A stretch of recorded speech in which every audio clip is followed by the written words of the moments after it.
Welcome to the Wise Take DFS Podcast. I am your host, CK013. You can find me on Twitter at CK_013. And I'm joined here by a very special guest. We got Brian Tulloch. You can find him on Twitter at Tulloch Sports. And he is also the owner-operator of Fantasy CPR. Is that correct, Brian? That's right. That's it, brother. Do me a favor, man. First of all, how you doing? How was your 4th? I'm sorry. I'm rude. 4th of July, bro. My 4th was good, man. I got to go back to work tomorrow, but at least today was a good day. It's beautiful out. Nice day with my family. I got 2 young kids, so spent pretty much the entire day watching them run around while I kind of sat back and chilled, and I got my relaxation when they went to bed. There you go, man. That's awesome, man. I'm glad. 4th of July is always a great holiday. Definitely among my favorites, of course. But you don't have to do anything. Yeah, no man, presents. You know, do nothing. No presents. You just show up. You show up. You eat, and you try to watch some fireworks or something. You know, and yeah, man, and maybe even play some baseball. DFS. That's right. Anyway, man, do me a favor. Why don't you tell some of our listeners about Fantasy CPR? Sure. So Fantasy CPR is owned by Fansided. So Fansided, for those of you who don't know, was bought a few years back by Time, which owns Sports Illustrated. And it was kind of a blog network now that operates underneath the Time and Sports Illustrated umbrella. We had the ability, when I joined Fantasy CPR, they were looking for writers. And I came on, and Fantasy CPR kind of historically had been a traditional fantasy sports site. And when I came on and started writing, I really saw the opportunity to expand it into DFS about 2 years ago when I started. And it wasn't shortly after that they asked me to take over, not only to write for it, but also to do the editing, the social media, all that good stuff, and just kind of grow the site. And we've kind of gone from there. And it's been a great opportunity for me, to kind of walk into this. I've always played fantasy sports. I love fantasy sports, but I had never really written about it or done anything like that. And to join this and then to all of a sudden have the backing of, SI, and we've got a partnership with Fox Sports. And, one of my first articles, maybe 2 or 3 days after I see it posted on Fox Sports' website, and you're just sitting there going, wow, like this is really happening. And it's been great. I mean, it's allowed me to really get kind of a foothold in the industry that I didn't expect, meet a lot of interesting people, and kind of make some good friends here in the DFS industry, which has been kind of cool to do. Oh yeah, man, absolutely. And like we tried to bring you on a little while ago. It was like we talked about that before the show. It was rough timing, but even before that, I think we met through like a Facebook group, and then like as we're talking, go figure, like we know a lot of the same people. And then like the last thing you find out, it's like, oh, we both live in New Jersey. Oh, it's like, we were just talking, man. It's a new industry, and you never know what opportunities will take you where, and that's why it's good to be open and be friendly with everybody, because you never know who's gonna do what or what's gonna come around. It's a young industry. There's a lot out there, and I think that at this point, like, competition is good for the industry. Competition is good for every industry. So, appreciate what you do over there, man. Yeah, you guys over at Fansided, it's awesome stuff. I see you guys posting your articles. Follow you guys on the Twitter, and the Twitter exactly is at. We got at Fantasy CPR is for the site, and then my own is at Tulloch Sports. Yeah, I got yours. Like, I'm looking at yours right now. I got yours. I just wanted to make sure I didn't mess up the thing. Like for us, like the at Wise Take was taken, so we had to do at Wise_take. So like now I'm like I'm conscious of that. Super sensitive to it. I'm super sensitive to it, bro. Definitely. But anyway, man, definitely we're thrilled to have you on here, man. So we're gonna go game by game here and just talk about it. It's the day after 4th of July, so I don't know if these players had a chance to eat some barbecue and all that after their games, but either way, we're gonna try to break it down for everybody. You ready, man? I am. I got excited, man. I thought we were going to do this during a Kershaw no-hitter. Right before you call, Owings gets the hit to break it up. I thought we were going to see history during this, my first appearance. I'm a little upset about that. Yeah, the jinx, right? That's right. The podcast. We're Mets fans. We know about that jinx. Yes. Oh yeah, for all you listeners, if you couldn't tell by the 7-line Army hat Brian's gone on, we are both Met fans. So yeah, 2 guys from New Jersey, and I'm normally outnumbered. Usually there's like a couple guys from Cali, and we got Florida, and I'm usually outnumbered, but got another Jersey guy on, and more importantly, another Met fan, man. That's right. So you guys already know what pitcher we're recommended. No, I'm just kidding. I'm just messing around. But, anyway. Yeah, there's going to be a lot of slanted take on the Mets Nationals. There may or may not be. There may or may not be. But all right, man. So the first game I'm looking at here, we got Garrett Cole of the Pittsburgh Pirates visiting Ben Lively of the Philadelphia Phillies. So tell us, talk about the pitchers, the hitters. Just tell us how you're going to approach this game. On your first take, obviously it's the night before. We understand that you got to dig in tomorrow and whatnot. But just to give us, you look at the game. What are your first thoughts? I think it's funny when you look at this game. My first take was it's kind of one I think is going to get overlooked. I kind of had the same feeling today. 2 days ago you had Nola and Nova going, and it was a very popular game from a pitching perspective. Today there wasn't a whole lot of talk about it. I actually wrote up in my picks and pivots article today that the Pirates were my sneaky stack, and I had McCutchen kind of featured as part of that, and he rewarded me with 2 nice home runs this afternoon, which was very appreciative. But this kind of has the feeling of a similar game. You've got a larger slate. Not a lot here that you're probably going to look at and think you're going to go right after. From a pitching perspective, there are just other names that I would look at. I mean, Garrett Cole's a name. He's always going to draw ownership, but the reality is he's not a guy that I almost ever play. I mean, and if you're gonna go against him, you really want to go with the lefties. I mean, the lefties have hit him hard all year. I mean, you kind of look at the stats. He's got a lower K rate. He's given up 2.5 home runs per 9 against lefties. He's given up a ton of hard contact, 42.5% against lefties. So, there's definitely an opportunity to stack against him. I just don't know, when you look at Philadelphia, is that really going to be the first place you're going to go with so many other spots on the board? Yeah, man, I'm 100% with you. It's the same thing. I can never say his name right. Tatalian? I don't know. Yeah, Taillon. There you go, Taillon. Yeah. He had a great game today, and he only went 5 innings, but he had 9 strikeouts or something crazy. He did well, and Paulie D was all over him. I should have listened to him. I didn't listen. Anyway, that's not the point. Anyway, I'm with you, man. Garrett Cole, we know he's a guy that in the past we considered to be on that elite tier. He just hasn't been that way this year, last year, even parts of the year before that. So it seems like he's on the downslope. And I'm a little concerned that after people just watched what Taillon did to the Phillies, I'm a little concerned that they're going to think, well, Cole's better, right? And I'm with you, man. His hard contact to lefties is alarmingly high. Even going back over the last couple of years, not even just this year, over the last 2 years on the road, it's well over 30%. It's just not good to lefties. So at the same time, like you said, it's never fun to roster the Phillies. And you look at them and you're just like, okay, so maybe Odubel, maybe Galvis, and then you're just, now what? It's right. You know what I'm saying? That's exactly right. But I do agree with you that this game in general, from a hitting standpoint, it's going to be sneaky. People aren't going to go there. It's a great hitter's park, and people aren't going to go there. They just don't want to. They don't want to roster the Pirates. They don't want to roster the Phillies either. I'm with you, man. It's actually funny that you said Galvis because he was one of the guys that I had kind of looked at. Because if you look at shortstop for tomorrow, shortstop just from a position perspective is pretty ugly. Yes.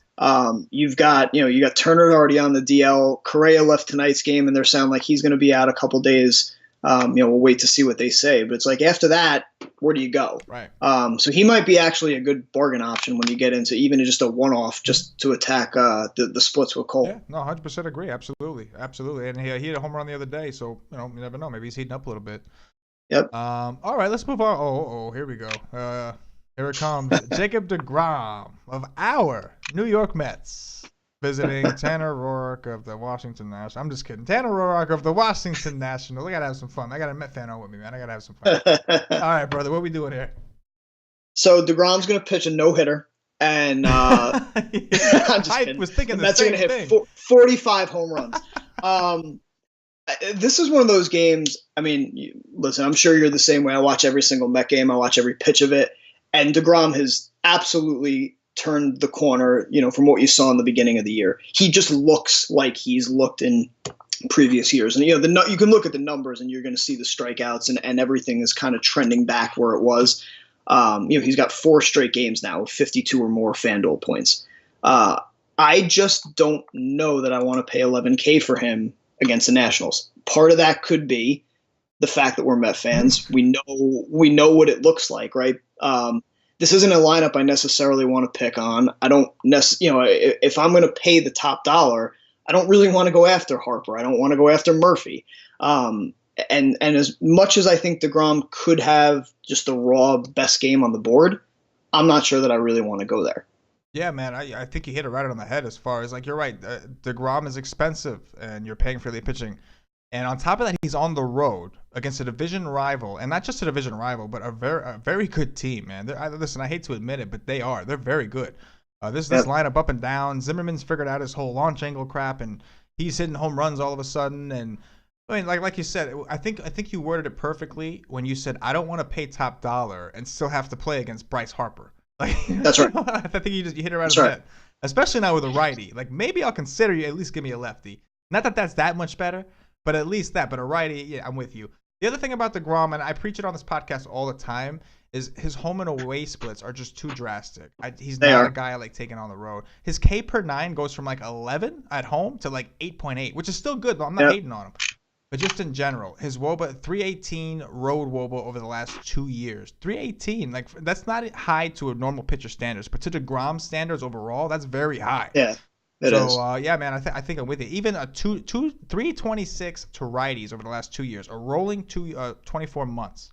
326 to righties. At home, he's like unhittable to righties. It's like it's just drastic. So if DeGrom, I'm not paying, like you said, I'm not paying top dollar to play against Murphy, Harper, and all these guys. And the thing is, he won't be, if you look at how the slate breaks out, it's not like he's going to be low owned either, right? Because he is the guy at the top. So he's going to generate his 15% or so ownership. And even at that, I just don't want to. I'll let other people go that route because the roster build that you can get by not going with him, I think, is the route that makes more sense. Yeah, you know what I think is interesting. I think that it's funny because we're sitting here as Met fans, and like people are probably impressed, like, oh look, they're not being homers, they're fading their team. And then I just realized we didn't even talk about Rourke or the Mets offense. We were just like we went after our guy DeGrom. We just went right into it with our guy. So I gotta say, man, my initial reaction, and this could be the Mets bias, was I wanted to attack Roark. Wow. I generally think that Roark's a guy that I think you can go after, and when I'm not a huge proponent of BVP and things like that because I think sometimes especially you know it in this industry, right? People look at it really quickly, and the sample size might not always make sense. But, in division games like this where they've faced each other so many times, I was looking at Roark's numbers. They got 132 at-bats against him, 1 home run, a 220 average, and a 285 WOBA, which I was shocked. I mean, like I looked at that, I was never a guy that I thought you had to avoid. But now it makes me not really want the Mets bats all that much, right? Because I look at that and go, seems like he's got really good success against them in a pretty substantial sample size. Dude, you hit it right on the head. And like to me, like I always preach on here that I'm a really big proponent of Vegas. I believe in the Vegas stuff. I don't go against what Vegas says. Something is wrong when you have an elite pitcher like Jacob deGrom facing Tanner Roark and the Mets are only minus 110. Something's wrong there. So, and not just that, but the Nats are projected for 4.5 runs. It's not like they have a low team projection. So I'm with you, man. Something seems off. I don't think I want this game. If anything, I might consider playing some of these Nationals. Maybe like a Harper or something like that. You don't necessarily have to stack them if you don't want to. But like at least like a Harper or Murphy's hitting like 400 against the Mets. So it's like, you know what I mean? Like, unfortunately, you're right about that. So it's like, that's a great point, man. All right. I'm looking for something to argue with, but it might not happen, dude. We got a lot more games to go. That's true. All right. We got Ty Blotch, the lefty from the San Francisco Giants, visiting Daniel Norris, the lefty from the Detroit Tigers. So this is another one of those games where I looked at it and I look at the pitchers and I go, okay, I'll just keep going. I'm not sure that, from a slate perspective, I don't really ever want to go against the Tigers if I can avoid it. And I especially don't want to go against him with a low strikeout arm like Ty Blotch. And he's, I mean, you look at his numbers as a lefty, I don't want to go against a right-handed heavy lineup like Detroit. If you're going to attack them, you want to do it with a right-hander, and this is not the guy. And Daniel Norris, I mean, I don't know that there's the upside, right? I mean, we talked about this a little bit pre-show. Like, I'm more of a GPP guy. That's typically how I look at slates. And I don't know that Norris really has the upside against a team like San Francisco, and these are probably just two pitchers I'm going to out and out avoid. Yeah, man, I really don't have an interest in either, and I like Norris. There are certain situations where I'll play him. I'll play him like maybe against the Rays or a team that struggles against lefties and strikes out. The Giants are Yep. neither. They have a lot of righties. They don't really struggle against lefties, they struggle woba wise against everybody, but they don't strike out a ton. And Yep. and they're also the reason they don't strike out a ton is because they're patient at the plate, and Norris has a walk issue. So like Yep. if he's just sitting there getting foul tips on a full count, and it's just foul tip. Eventually, he will throw you that ball four. And one guy in particular. So I'm with you. I'm not on the pitchers, but I will say on the bats. As a matter of fact, I'll let you go first on the bats. That you're interested in. Yeah, I mean, I think the one thing that I would look at here is just that you could look at the Tigers as a stack, because I do think that, the last couple days they've kind of been a popular stack, and they really have. I mean, today you had Upton had a nice game, but outside of that, they really let people down. Yeah. And that one of my gut reactions was today, and we'll get to the Rockies, but like when you look at teams that were popular one day, and then you look at the next day's slate, like you just wonder how many people are going to avoid Detroit today. Yeah. They're gonna look at this, but now you've got a lefty who doesn't strike people out against a right-handed heavy power lineup. You do have the game in Coors and another thing. You have a huge total in Boston, Texas. So like this stack could get completely ignored today. Yeah, man. I'm with you. I always think the same thing, and listen, I'm not trying to make it seem like. I'll tell you. Let me ask you a question. Who's got two thumbs and got burnt by the Tigers today? This guy. So I'm one of them, man. I was on him today. You know what I'm saying? Like I know we didn't necessarily but today was like I felt like I had to be because there wasn't very many options. On a slate like this where there are options, I wonder, even with a 5.8 run total, I wonder if people will just kind of veer away. And that could be a mistake because it's like you said, like an average lefty against the Tigers. I know the Tigers haven't been all that hot, but I mean it's a lefty.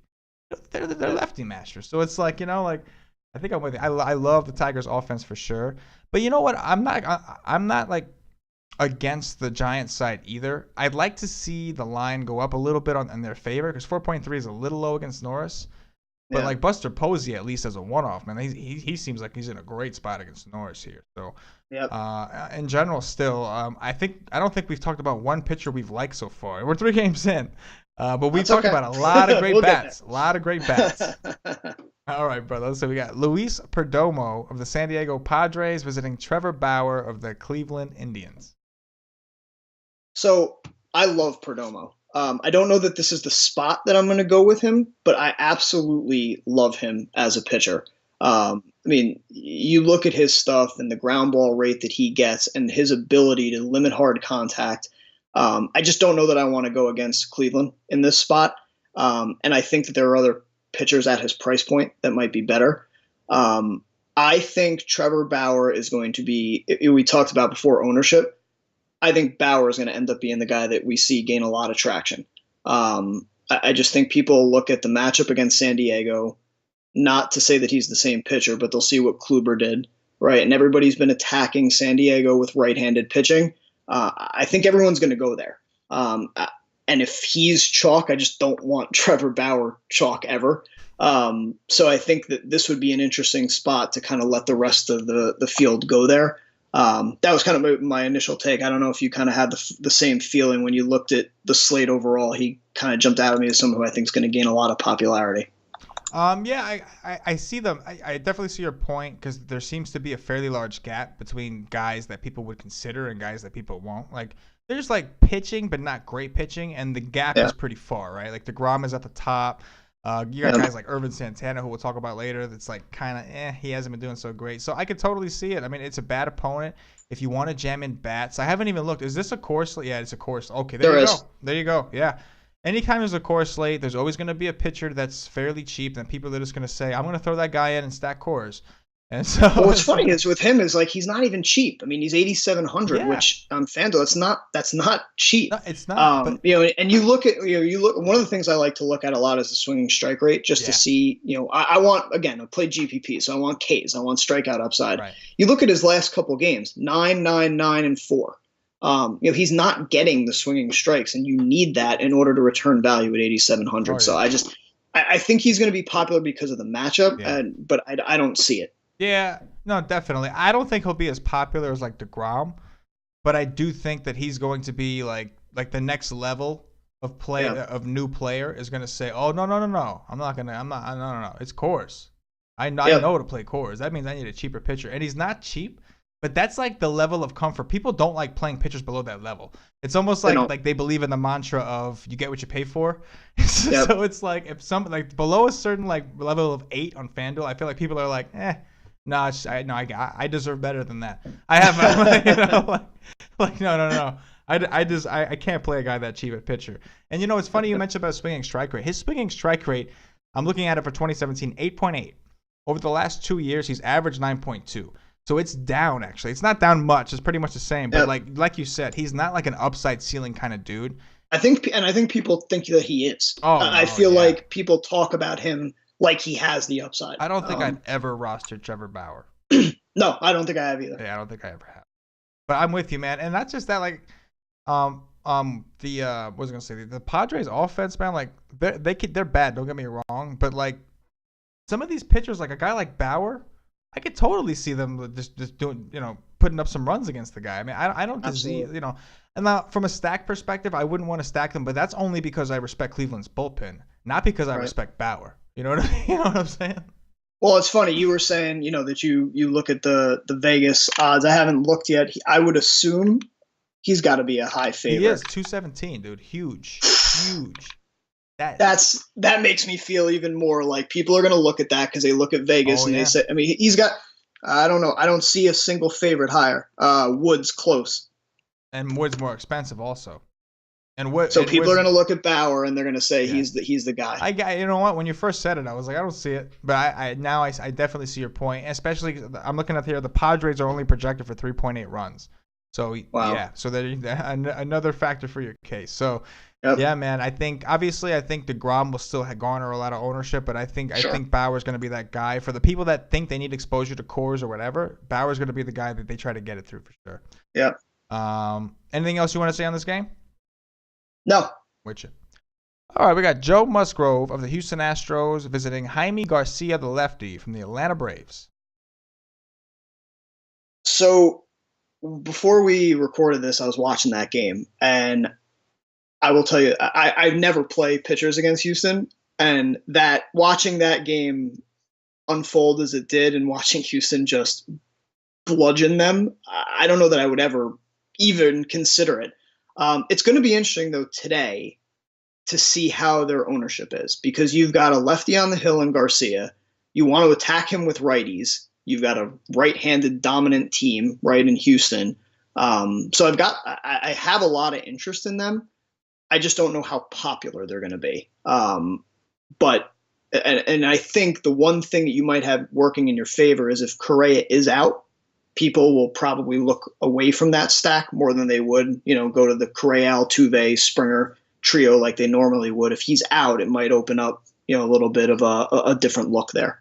But I mean, it's hard to not like Houston here. Oh yeah, for sure, especially with a bad bullpen behind, and like you said, watching what they did today to a pretty good pitcher. That kid Newcomb's, he's pretty talented. He's good, and he got just bludgeoned. And Jaime's not very good, so it's just like no.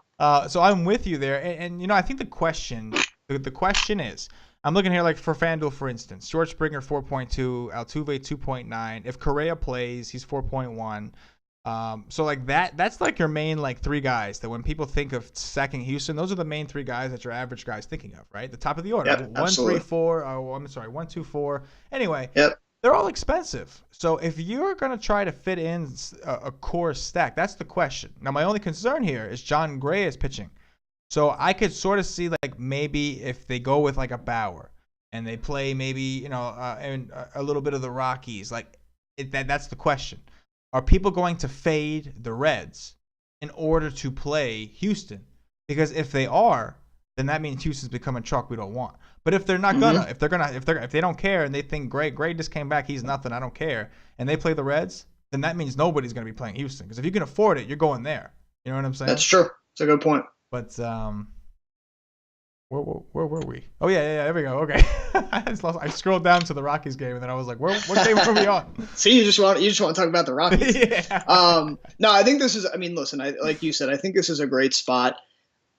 it's probably one you just have to watch to see what the industry is talking about. And I don't know if you do. I get my articles out usually very early, usually 6, 7 a.m. Eastern time, and part of my reason for doing that is I want to get my thought process out before I read anything. Right. And I tell people all the time, my biggest piece of advice is look at a slate and do your own research and kind of get your idea of what you want to do before you read or listen to anyone or anything. Right. Because you kind of want to go into it with your thought process. And it's interesting. I think Houston's the one team that I'm really going to want to watch to see how the rest of the industry is talking about them. Because if they're popular, to your point, it's not like Garcia is the worst pitcher in the world. I mean, you want to get him with righties. He's got a 16% K rate. He's got an 11% walk rate. That's really where he gives up home runs. But the hard contact's not there. It's only 29% against righties. So and he's got only a 26% fly ball rate. Right. So this isn't a guy that's going to get necessarily destroyed. And so to your point, the prices aren't cheap. If it gets popular, it's probably a spot to stay away. Yeah, man. And think about it. I think was it Springer, Altuve, and if Correa comes back, it's just like, to me, after watching what they did to the Braves, the most important thing that I think nobody realizes about Jaime is, as bad as he may have been this year, he's still a ground ball pitcher. Yep. And I know it's the right. If anything, to be honest, I would have more interest picking on Musgrove. Freeman's back. It's obviously a big deal. Matt Adams. I wish you could play them both on FanDuel. Can you on DraftKings? You can. No, they actually looked before. Oh, Freddie Freeman, third base. They got Freeman in third base. Oh, wow. That makes things very interesting. Freeman at third base. Wow. It makes him very interesting considering that you've got Arenado on the same slate, right? Yeah. And third base actually is loaded on this slate, kind of all told. But it'll be interesting to see. He's only 3,500 Freeman, so that's an interesting spot. Oh yeah, for sure. Definitely. All right, let's move on. We got Doug Fister of the Boston Red Sox visiting Andrew Cashner of the Texas Rangers. So this, you might have different. I saw this had the second highest total on the board, right? I think this one opened at 11.5. Coors opened at 12. Wow, I do see it. I see it very high. Yeah. So I think this is going to be. The way that I look at this game is I think that the industry will talk about this as this is your pivot off course, right? They'll look at the run projection, they'll see the ballpark in Texas, and I think people will talk about it as the logical pivot. I just don't know necessarily that you're going to want to go back there because I think it's going to be very popular, right? I mean, you saw Benintendi tonight put up about 1,000 FanDuel points. And had a huge night. So I think anytime the Red Sox gain traction is usually when I want to jump off because they tend to let people down. Right. But this seems like the spot where people are going to look at the price points and everything relative to Coors, and I think this will be the spot they go. I mean, no one's playing the pitchers. You're not playing Fister or Cashner, I don't think. But I think this will end up being the spot people look for offense. Yeah, I definitely don't want nothing to do with these pitchers. Cashner, man, I can't stand that guy, man. Because, you look at his numbers, and he seems like one of the, oh, yeah, this guy's going to get crushed. Fly ball guy, hard contact, everything. He just never really does. He just, not enough anyway. Not enough for me. And I was looking at his game log before we started because I had thought about him. Yeah. He has one game where he's given up more than one home run. It's ridiculous. So that's what you're looking for, right? You're trying to stack, but yet when you look down, he's giving up 5 earned runs, 4 earned runs, 5 earned runs, 5. So he gives up runs, right. But that honestly, that kind of plays into really what Boston tends to be. They're not necessarily the big power hitting. They get you with the single double kind of thing. Yeah. And so all that combined, and if they're popular, I don't know. I feel like everywhere I look, I'm saying, don't play these guys. Eventually I got to play somebody, but this feels like a spot will be popular, and I don't know that I necessarily want to pick on it. Yeah, I hear you. I definitely think that for the people who at least played DeGrom, I think Bradley and Benintendi will be popular because people like playing lefties against Cashner. Benintendi had 2 home runs today. Bradley had a home run, and they're fairly cheap. So I can see that being like a DeGrom trap kind of thing for sure. 3,300 for Benintendi will be very, very popular tomorrow. Yeah. What do we think about Fister? Attacking Fister. I actually have to look at his splits because I didn't look at him. I spent my time looking first at Cashner and Fister. Really, I mean, you're going to have to look at last year because I think he's only got he's got 2 starts this year. Yeah. So I have like a rolling, like 86 innings basically total. Yeah. Split on his, what is he, home or away today? Oh, wait, okay. Split on his road. Let's see, 17.12 K percentage overall, 347 WOBA, 402 to lefties, 279 to righties. That's pretty interesting. He's actually had decent stuff to righties. Like, oh, check this out. Over the last 2 years, on the road, he's got a 37.79% hard contact rate to lefties. Yep. So that's interesting. So yeah, I think Texas could be interesting. It's like the Texas lefties. And it's funny because we were about to talk about this, and like even so, like it's the same thing. We both immediately started with Cashner. I'm in the Red Sox offense, so I can see people doing that too, especially Price to shut them down today. Yep. So I could see these lefties: Mazzara, Chu, Odor. Gallo. That's who I just wrote down. Gallo, man, that dude. When I was just looking at that, and you had me looking at that. And going, all right, so he's a fly ball pitcher who gives up a ton of hard contact to lefties. I'm like, okay, I'm gonna write down Gallo's name. Always write down Gallo, man. That's right. That dude's a monster. I like it. I'm writing it down. That dude is just. That is a good point, though. They might get completely over. I think my gut reaction, just like yours, was to look at attack Cashner, and I think people might forget to look at Fister. Yeah, it's funny because like we talked about like Houston, and then we still got Coors to talk about. We have another game we're gonna get into next, which is also seems like an interesting hitter's position. So it's like there's always those teams that people are gonna be on, like Houston, for instance. We know after what they did today, the Red Sox are always popular because of what they did last year, and they're a popular team. Like let's admit that they are a popular team. Ever since the whole curse thing and Boston won, like they've been pretty popular. So, but like guys like Texas, they just burned everybody. The Braves just burned anybody that played the Braves today got burned. Yep. So it's like, look at these guys, it's a good point. Anyway. Yeah, the price points too. I mean, you look at Mazzara, 3,200, Chu, 3,000. I mean, they're cheap. Even if you played DeGrom, you could play these guys. Yeah, 100%. All right, here we go. We got Jason Aquino, the lefty from the Baltimore Orioles. I don't know anything about him. Visiting Matt Garza of the Milwaukee Brewers. So I actually looked at this before because my gut reaction was, okay, we've got a nobody, right? No offense to Jason Aquino and his family, but just in case they're watching, right? Just in case they're watching. And my initial reaction was, okay, we can pick on them with Milwaukee, but he's a lefty, and I don't necessarily. Usually, you actually look the other way, and you say when you get a lefty against Milwaukee, you actually want to go after him. I don't know that I'll go there, but he's 5,500. So if you want the Coors stack, this isn't a guy that people are going to play. But it was interesting. I looked. He made 1 spot start earlier this year against Boston. He went 6 innings, gave up 2 earned runs, struck out 2, and only walked 3. So I mean, nothing fantastic. But if you're looking for kind of that cheap option just as a throwaway. And especially we know Milwaukee's got the strikeout upside against lefties, so it's not the worst idea in the world. Actually, I went into it initially thinking I'd pick on him, and I actually talked myself into actually maybe playing him in a GPP format. That's definitely interesting, man. I got to dig in tomorrow. I'm going to dig in for our subscribers and see what I could find out on this kid. I like to look at the minor league numbers on him and et cetera, but his price is right, 5.5.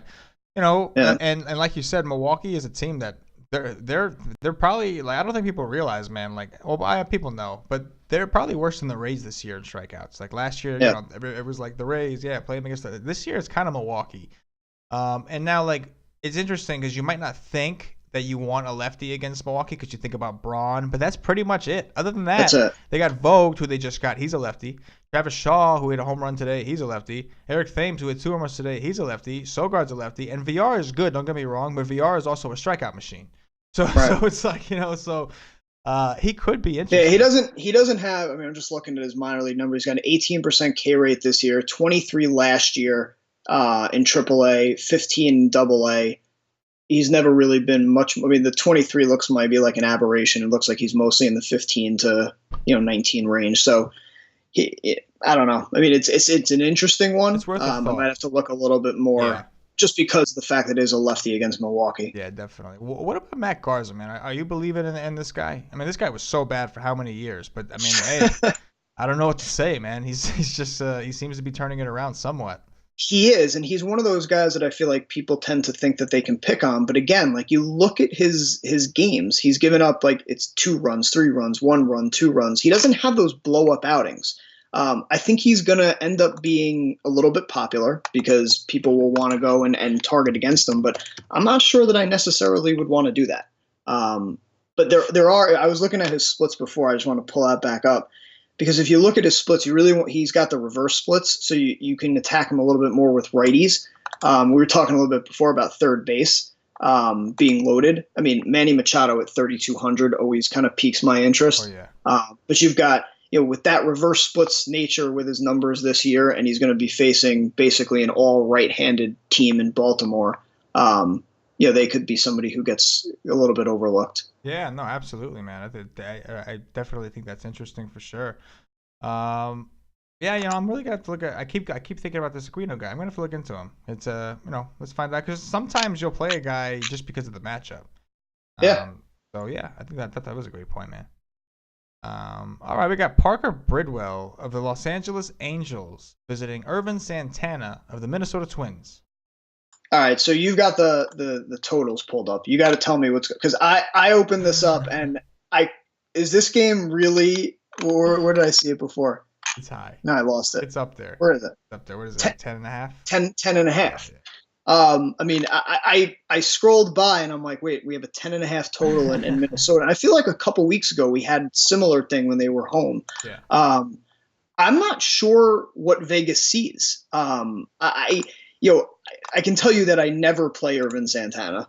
He's burned me plenty of times, like I'm sure many people have, because you just think this is Irvin Santana and he's not that good, and then he goes up there and he throws up 40, 50 points, and he's done that multiple occasions, right? And every time you think it's coming back the other way, like he had a string against Seattle and the White Sox where he gave up 5 and 6 runs, right? So you think he's going to keep going with that. He goes into Cleveland, strikes out 7, puts up 49 points. Then the next time he plays Kansas City and gives up 5 runs. So, I don't know what to expect. I think Vegas is trying to tell us that this game is going to be a shootout, so it's probably not the time to jump back on Santana. But, even looking at Bridwell, I wasn't a guy that right off the top really jumped off of me as somebody that I'd attack. But I don't know. Vegas is trying to tell us something here. I'm just not sure what it is. Yeah, man. I will say that the Twins, like I've noticed, if you look at the park factors this year, the Twins are like up there as far as runs scored in parks. So I don't know. I wonder if there's something going on over there. The people talk about and this is probably out there, but it's late at night, so I'm a little out there right now. But maybe it's something with climate control. I don't know what it is, but there's a lot of runs being produced in that park, and I don't know. Listen, I understand there's bad pitchers, but it's a fairly big park. Yeah. So for years now, we've always considered it a pitcher's park. Now, I'll admit that those numbers are a little skewed when you go off of runs because it also takes into account the lineup isn't that good. Yes, exactly. The Twins have been a bad team, and they're not anymore, offensively. Now they got guys that can hit. Max Kepler, Grossman, Mauer, Dozier, Sano, all these guys can hit. So I'm with you, man. Santana, man, I never get that guy right. I can't stand Santana, man. I just if he were to retire tomorrow, it wouldn't hurt my feelings, man. Let's put it that way. But yeah, I just wonder, what are you going to do with the bats here? Because I think it's interesting. Yeah. They're clearly they've got some high team totals. Bridwell's got such small sample size. Yeah. It's really hard to tell. I mean, he's thrown 30 innings. I mean, in those 30 innings, he's given up 2.6 home runs per 9 to each side of the plate. Yeah. He doesn't have a high K rate. He's given up a ton of hard contact. 35 to lefties, 47 to righties. Yeah. To your point, I mean, maybe this is a spot you could stack Minnesota. Yeah, I definitely think that Minnesota in general, but especially in this spot, it's stack or stay away. I don't want to one-off. Yeah. I either want to go all in and stack this up, or I don't want anything to do with it. Because I can see this being singles, doubles. You know what I'm saying? One of those. Yep. So I will say that. But I think 5.7, you can't ignore it. Because like you said, if we're looking at it and we're wondering what's going on, we just saw a bunch of other games that were close or maybe slightly higher. So it's why would anybody bother playing the Twins? Why would you play the Twins if you don't have to? So That's all the It's more interesting. reason. He's actually, he's pitched Bridwell's pitched in 5 games this year, or 5 games in the majors. Yeah. And in those 5 games, he's given up 2 or more home runs in 3 of those 5. Huh. So, you could look at, maybe it's not a full-on stack, but, if you're home run hunting, this is not a bad spot maybe to do it. And Vegas is probably trying to tell us there's going to be some runs here. Yeah. I definitely think that that's a game worth looking into for sure. All right, we got Edinson Volquez of the Miami Marlins visiting Mike Leake of the St. Louis Cardinals. So going with the theme of all these pitchers are blah, these are more blah pitchers that it just seems like, and it's funny as we're talking and we're kind of uncovering all these decent spots on offense and no real pitchers that stand out. It's making me reconsider what we were talking about with DeGrom, right? Because if he's on, then it doesn't seem like price is going to be a real issue unless, obviously you're talking Rockies bats is probably the one exception. But, you look at these pitchers, I mean, these are guys that are going to be legitimate options here, but where's the upside?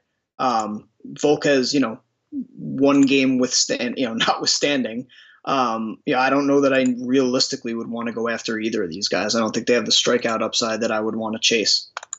I know they don't have the strikeout upside that I want to chase. Yeah, man, I'm with you. These are guys I don't want to play, but they're also guys I don't really want to pick on. That's right. It's like this whole game just kind of seems, and like I don't know if you guys are listening and you're looking at this as an opportunity as a low owned game, I think you're right. I think it'll be low owned, but it's just I just don't see where I don't really see anything here. You got 2 teams that don't really strike out a ton, but they're not in the greatest hitting conditions, 78 degrees. Like I really like to target this game like offensively when it's like really hot over there in St. Louis. Otherwise, it's not that 80% humidity, but 10 miles an hour wind blowing in. It's just light rain. It just the whole game just kind of seems like a stay away to me. I completely agree. All right, so let's just skip it. So all right, we got Scott Feldman of the Cincinnati Reds visiting John Gray of the Colorado Rockies, 97 degrees in Coors. Let's skip this one too. No one's going to play. Yeah, nobody wants to hear about this game. So, as I kind of looked into it, my gut reaction was I think Gray was going to be the guy that I was going to start my teams with. He was kind of the first pitcher that jumped out to me. If I'm not playing DeGrom, right, again, I go back to if I'm not going that route, I need to get strikeout upside. We've listed off 15 pitchers at this point, and I don't think a single one of them has strikeout upside that I really want. But Gray has that. You look at when he came off the DL in his last start in Chase Field, struck out 10 guys. And you look at his career numbers, he is exceptionally good at home. He has a higher K rate. He only gives up, I think it's 28% hard contact. I started writing him up before, so I had some of these numbers, kind of memorized here. But this is a guy that I think has the upside to really match DeGrom, and you're getting him for $4,000 less. I also was, as I was looking at his numbers, I was kind of smiling at Cincinnati's offense going off, because that might scare people away from playing them. Just seeing what Cincinnati did tonight. But this was the guy, I mean, I don't know what your take was, and this was kind of the guy that if I'm not going DeGrom, I haven't really seen another arm yet that I think has the upside he does. Yeah, man, I totally understand the play. I like John Gray a lot as a player, I do. And he's got K upside. It's certainly risk. But he's 6,400, so you got to look at the risk versus reward. And like you said, we've gone over a lot of pitchers. There's still probably another pitcher that I might be interested a little bit more than Gray overall, but he's not anything close to this price. Like I'm not playing him and I'm not getting the bats that you're getting if you're going with Gray. I can tell you that. Right. My concerns are Cincinnati's a team that I don't typically have to target against, but I will admit lately they have been striking out more. We have seen that Jimmy Nelson tore him up down there in Cincinnati. So Jimmy Nelson apparently tears everybody. Yeah, man. Apparently he's like, wasn't expecting. I don't know what happened to him, man. There's like some new, how the hitters have the launch ankle things. He's got something else. Pitchers have something else. I don't know what it is. He actually, I wrote him up today actually because I looked into him. He's thrown his curveball way more than he's ever thrown, and he's throwing it at a harder velocity, and it seems to really be making a big difference on right-handers. But it was interesting. I hadn't really thought about that because he's a guy that I never would have thought. I saw his price today, and I'm like, and then tournament start, he was 25% owned. I mean, he wasn't sneaky by any means. A lot of people were on him. Yeah, it took him half a season, but yeah, he's proved himself to be a contender. It's like, I'm with you. Last year, I used to wait for him to play the target against him. This year, man, exactly. But yeah, man, listen, I don't hate it. I really don't. You're right. Cincinnati went off today. It's Coors. The thing is, like I said, there's such a big margin, right? And that's the thing about Bauer, that when I say that's the lowest people will go, I really think that Bauer, maybe some people will give Garza a chance, but not that many. Like, not that many people are really going to do it. So yeah, man, 6,400. I always talk about, like, when there's an expensive elite pitcher that you know is going to be chalk on the slate, I always talk about trying to pay down to get a different lineup build. I don't care about the chalk players. I want a different lineup build, because then naturally you're going to fall on the less chalky players because people can't afford to play all those guys. Right. So yeah, man, I think he's interesting for sure. My concerns is he's coming off an injury. I want to see that he's still got his stuff. I want to see he's not on any pitch counts. Like, I'm a little concerned in that aspect. But I mean, hey, man, you want to talk about K upside? Dude can strike people out, man. How many pitches did he throw? You have it? I'm gonna look it up. See how many he threw against Arizona, because that's a good point. I don't have that at the moment. See, I got it. 102. 102. So I don't think there's a pitch count issue. It seems like maybe he's good to go. How did he do in his last start? I forgot. 10 Ks against Arizona in Chase Field. All right. So yeah, I think Gray's an option. Yeah. Yeah, he gave up. He walked 1, struck out 10. Yeah, I think that's pretty good, right? He did well. I think you could deal with that, and that's like, to your point. I mean, there's risk, but it's priced in. Right. I mean, it's 6,400. You're assuming that risk. So if you're going to pay down, he's the guy, I think, for me, that I would pay down for. I mean, you look at the other names in this range. I mean, Scott Feldman, Doug Fister, Andrew Kashner. Like, you're not playing any of those guys. If you are, but I could end up seeing, to your point of, if people want the Coors bats, they're going to go down to a guy like Gray. So the Gray Coors combination could end up being chalky, which is. I don't necessarily think they would take Gray. I think they would go with a guy like, maybe there's Garza. Even like Edinson Volquez maybe, or like, I get Musgrove. I can see people going there. I really don't think that people are going to want to go there, because people, like you said, I think they're going to want to play, even though Gray's good, they might still want to play some Cincinnati bats, just because, like, Cincinnati's been a pretty good offense, and I don't blame them. But I don't know, man. It's Coors Field, and Cincinnati just went off, so I think it's fair to say that people aren't going to be, I don't think, necessarily jumping over to get them. Even if they're not jumping all over the Reds, I don't think they're going to be playing Gray so much either. I do think the Rockies will be chalk, their offense. Yes. Even though they've been pretty bad in general. Their numbers, like their exit velocity stats and all that stuff, they've been struggling. I'm a little concerned. Talk to me about the Rockies. So my gut reaction was Feldman wasn't a guy that I necessarily wanted to go on against. You look at his numbers, he's kind of, I mean, we've talked about a couple guys like this where, I could see why you'd go after him, but if you look at it against righties, he's got under a 1 home run per 9. He doesn't give up a ton of hard contact. He only gives up about a 30% hard contact, and outside of Cincinnati, it's 28%. Now, if you look at his numbers at home, it's more 32% hard contact, so you probably would liken that more to what he's going to see in Coors Field. But he's not a guy that really gets blown up either. So, I don't know that he's somebody that I'd want to necessarily go against. I mean, you look at his game logs, he hasn't given up more than 1 home run in a single game, over the last 2 years. So he's not somebody, or over this year.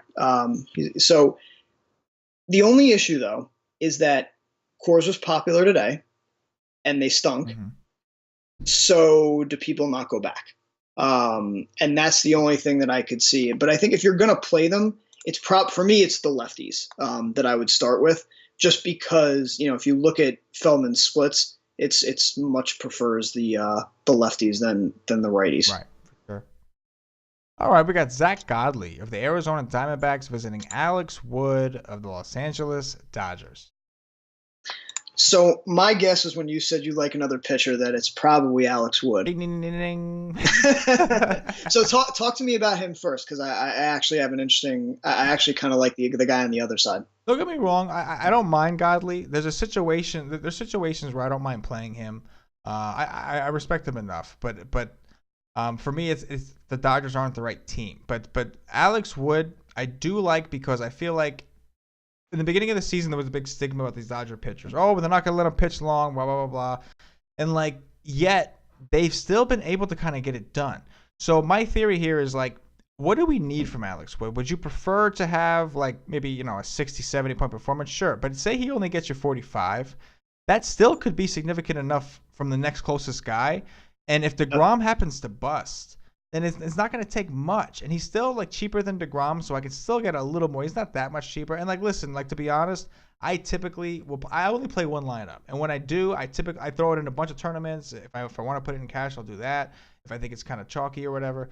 But in this particular case, I don't know for sure. I usually try to find a cheap pitcher and just pay up for bats, just because I feel like it's easier to pick the more expensive bats than it is to pick the cheap ones. It's hard. They're cheap for a reason, and it's hard to kind of sift through those guys and you got to kind of get lucky. But if I was to pay up, I'm fading DeGrom no matter what. He's going to be too popular, and I just don't like the situation. I never play him on the road, and I love DeGrom. Right. So like regardless if I'm fading him, it's like who's the next guy? And like the pretty much the only guys that really have us interested at this point are John Gray way at the bottom, and I think that's it. Yeah. So like Alex it was like Wood, we start at the top. It's almost like by default. Can you think it? Do you like targeting against Alex Wood? Not really. Do I love his matchup? For K upside, yes.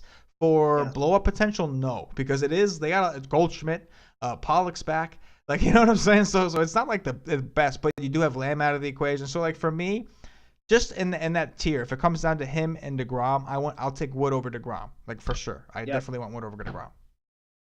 So it's interesting because I was actually looking. This is another spot where I think looking at BVP and that kind of stuff makes a difference, just because these teams play a lot, right? So he's faced them.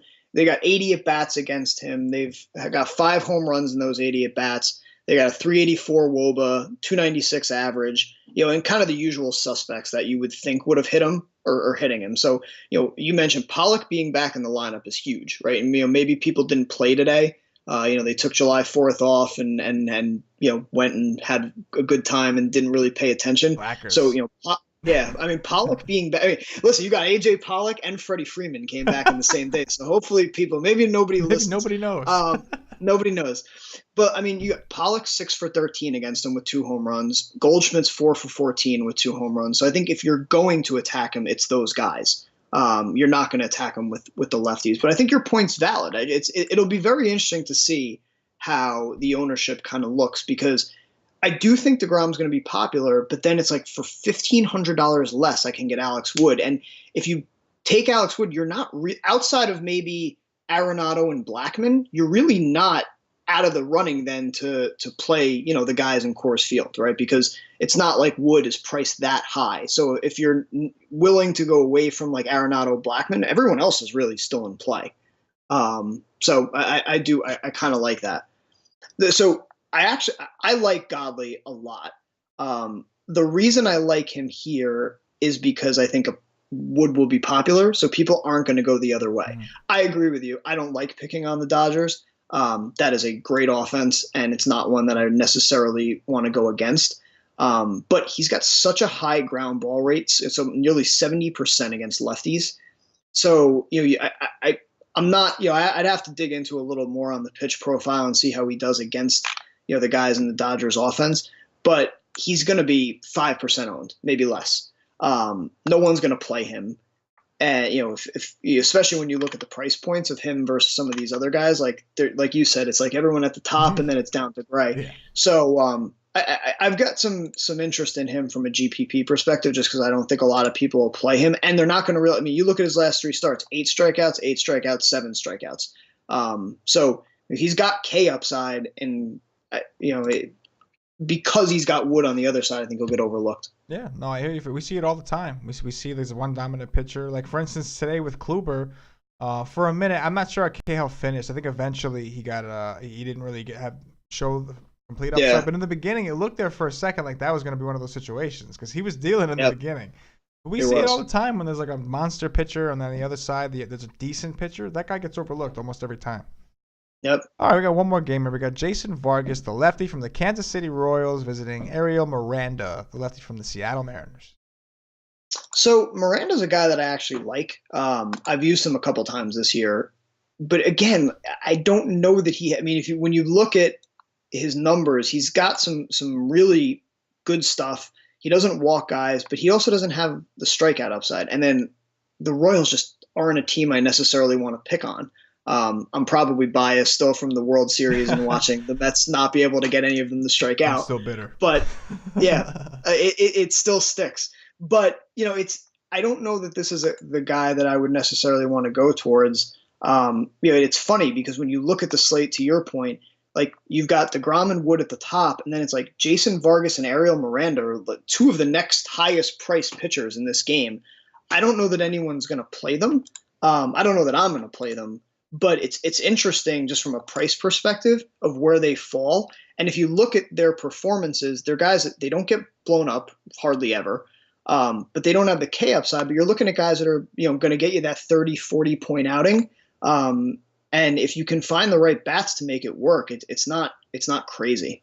Yeah, definitely, man. I think that's a good point. Definitely, it's interesting. Both these pitchers are decent, and both these offenses are struggling. They're not exciting to roster. They don't really have a lot of upside, but they have good matchups. So It's I mean, yeah, it's a tough one, man.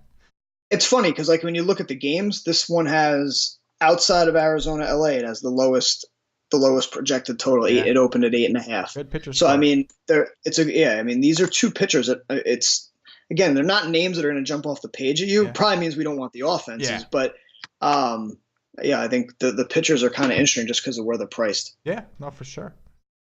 Hey man, that was a blast, man. It was a lot of fun talking some DFS with you, going through all the games, man. It was a blast, man.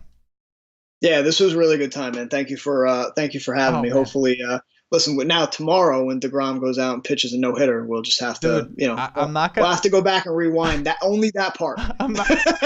I'm not gonna lie. When you were talking about Wood, and then you started talking about, I'm looking. He's a huge favorite. The other team is projected for very little. Kershaw just went against them and struck out a ton of people.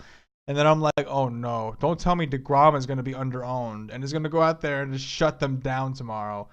So it's funny doing this sometimes is really interesting because when you talk it through. Originally, my thought process was to go down for Gray and pay up for the bats, and then we started talking, and it's like, DeGrom might be underowned, and it's like, but then we started listing places where, like, we were talking about Texas, we're talking about the Twins, right? And I'm like, all those guys are priced right around $3K, which is exactly what I need if I want DeGrom. Exactly. I'm like.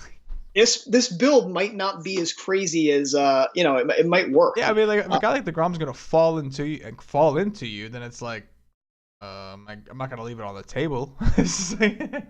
He still might be the most popular, but honestly, yeah. I would be shocked if Wood and him are that different. No, for sure, I would be too, and I still think that I'm on the fade DeGrom train. I still don't like that Vegas line, but if that line all of a sudden gets moved to like 150 out of nowhere, then there's some smart people who were like, that's crazy, and I wanted to follow him for. So listen, guys, if you're checking out Brian, you're gonna have to check out Fantasy CPR to see what he thinks. And if you want to see what we think over at Wise Take, you're gonna have to subscribe, join, come over to wisetake.com and find out what we think. But either way, it's gonna be fun, man. Thanks for having me, bro. I really appreciate it. It was a blast. Before I let you go, it's time to play some Dog Watch, bro. The Dog Watch game is simply calling home runs. The way that we're gonna do it today is you got to pick one guy from the 4K range, one guy from the 3K range on FanDuel, of course, and then one guy from the 2K range. Oof. So yeah, matter of fact, the third option is typically 2,500 or below, but we're gonna keep it at 2. All right, so I gotta do 1, 4, 1, 3, 1, 2. All right, that's it. So you get the first pick. It's you, me. All right. All right. So I think anything but course, no course. I was gonna say that's like the easiest thing I could do. I'm just gonna pick all the course guys. Yeah, here you go. All click. Yeah. So I think if I'm looking in the 4K range, I think the guy that I would take, we talked about him a little bit before, was Goldschmidt. Oh yeah. He's got good BVP against Alex Wood. I don't think he's going to be highly owned really at all, especially at 4,100. I don't see a lot of people paying that price for him. But I think he's in a great spot. Yeah, that's a great point. It's for me, man. I gotta listen. It's gonna kill me to do this, and you're gonna judge me. But it's cool. I am a Met fan. I am. I promise. I know I didn't have the nicest thing to say about DeGrom and my Mets offense, but I'm a Met fan. But I gotta go with Bryce Harper because there's not a lot of 4K guys. There really isn't outside of Coors. There's not. So he's one of the only guys there against DeGrom. He's home. I gotta go with Harper for my 4K pick. All right, man. I like anybody in the 3K range. So we talked a little bit about. I mean, I'm going to go back to Texas. We talked a little bit about Fister and his struggles with left-handed hitters. I think realistically, I could look at either Mazzara or Chu. But if we're talking home runs, I would go Mazzara. Yeah, for sure. I definitely like that call. Definitely. As a matter of fact, I like it so much that I'm going to stick in that game, and I'm going to go with Odor. Because like you, I actually really do like the Rangers here, especially after getting a little embarrassed by Price. Yep. Odor. All right, nice. All right, last one is the value. Anybody in the 2. Normally it's 2,500 or less, but we're gonna do anybody that's in the 2. If it's got a 2 in front of his number, we're good. All right, well, I'll do one just because I said it before, and it's worth saying in that same game was Joey Gallo at 2,800. So I like the more we talk, the more I really like this the Texas idea here. Right. You look at the price points, it's really really easy to make it work. Yeah. But that's probably the one guy that I would look at in this range. Yeah, no, I'm with you. I'm gonna go with Mr. McCann for the James McCann, that is. On Detroit. He's a lefty masher. We always love to see him against the lefties, man. I'm going to go with it. He's in the 2K range. Hey, Brian, this was a blast, dude. We'll definitely be in touch, man. Hopefully we'll bring you on another one at some point, man, because it was definitely fun. Awesome. Thanks, bro. Appreciate it. All right, guys. So that's it. You can if you want to talk to Brian, reach him on Twitter at Tulloch Sports. You can also check out Fantasy CPR. And obviously, you guys know the deal with Wise Take, day passes, week trials, and of course, we have the monthly subscription of $29.99, which gets you access to all of our information on the site. Just one flat rate for all the sports. Anyway, guys, this was a blast. Thanks for listening. Thanks for watching. If you're watching on YouTube, please click that thumbs up button. Subscribe to the channel. If you're listening on Podbean, give us a follow. If you're listening on iTunes, subscribe to the channel. Give us some positive 5-star reviews. I think that covered it all. All right, for Brian, for myself, as always, good luck. Yeah.